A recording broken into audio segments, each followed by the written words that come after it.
जैसे आपने बताया कि मुझे आज तलब किया गया था 190 मिलियन पाउंड की जो ट्रांजैक्शन थी। मैं उस वक्त वफाकी वज़ीर था, काबीना का हिस्सा था, और मैं वाहिद और पहला वज़ीर था जिसने इस पर शोर डाला था और कहा था कि ये नैब का केस बनेगा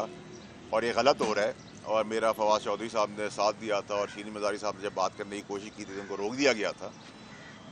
इस पस मंज़र में सारी चीज़ें तो हमेशा से सामने आपके रही हैं, मैं आप लोगों का शुक्रगुज़ार हूँ। लेकिन जो सबसे इम्पॉर्टेंट चीज़ ये है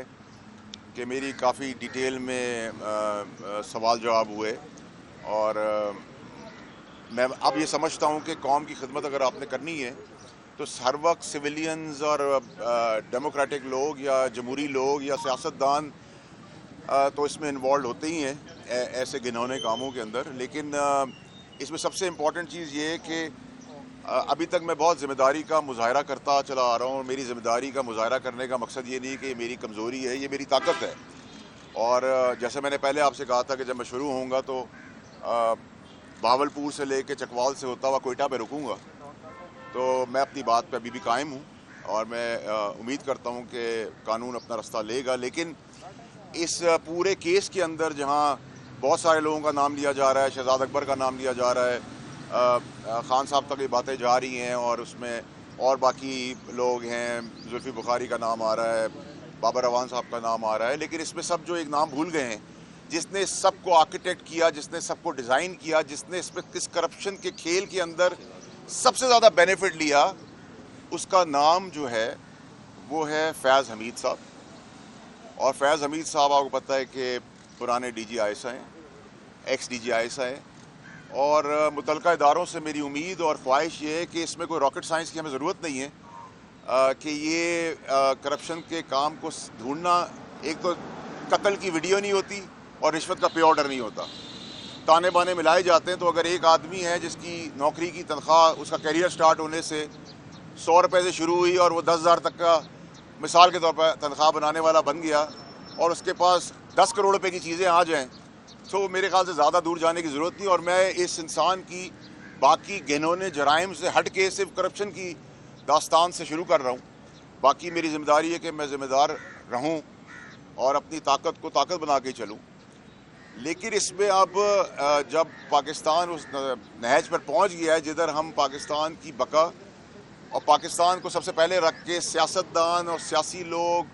और ख़ास लोग और सांप और कीड़ों से हट के अब पाकिस्तान की बात करें, चाहे किसी भी पार्टी की हम बात कर रहे हों, और इसके बेनिफिशरीज़ ऐसे, ये तो एक बहुत छोटा सा केस है।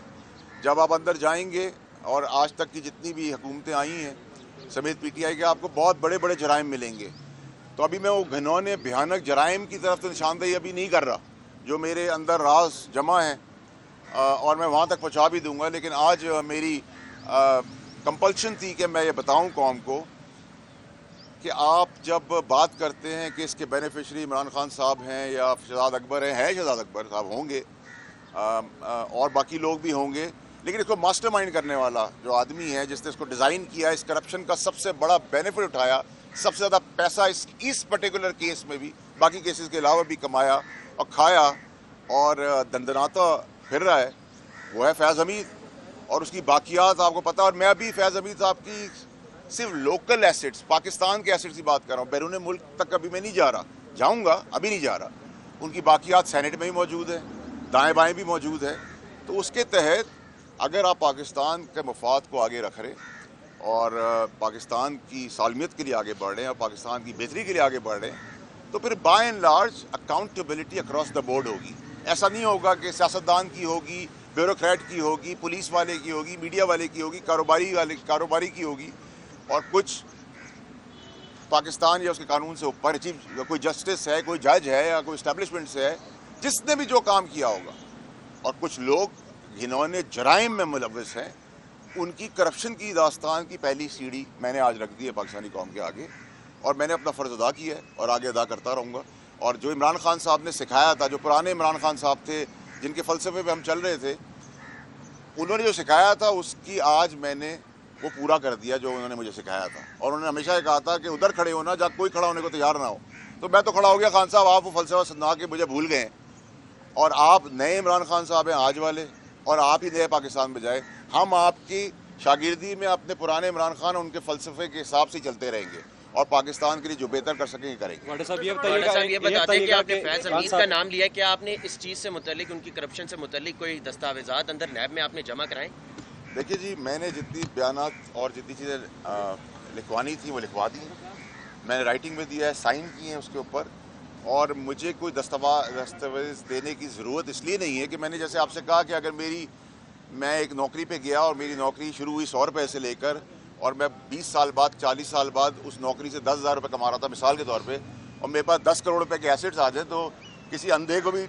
ڈھونڈنے کی ضرورت نہیں ہے۔ اگر کسی کو آج بھی متعلقہ ادارے کو کوئی پرابلم ہے تو میں چکوا لے چلتا ہوں اور بتا دیتا ہوں یہ اتنے کی چیز ہے، اور اس کی اگر کم قیمت لگائیں گے تو اس سے زیادہ پیسے میں خود دے کے خرید لوں گا آپ لوگوں کا۔ اور بتائیں کیا کروں میں؟ آپ نے خان صاحب کو پہلے مشورہ دیا تھا کہ آپ کو کچھ لوگ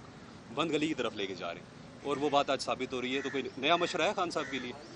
دیکھیے جی، جو میں نے خان صاحب کو مشورہ دیا اور جس وقت میں پارٹی سے نکالا گیا 8 مہینے پہلے،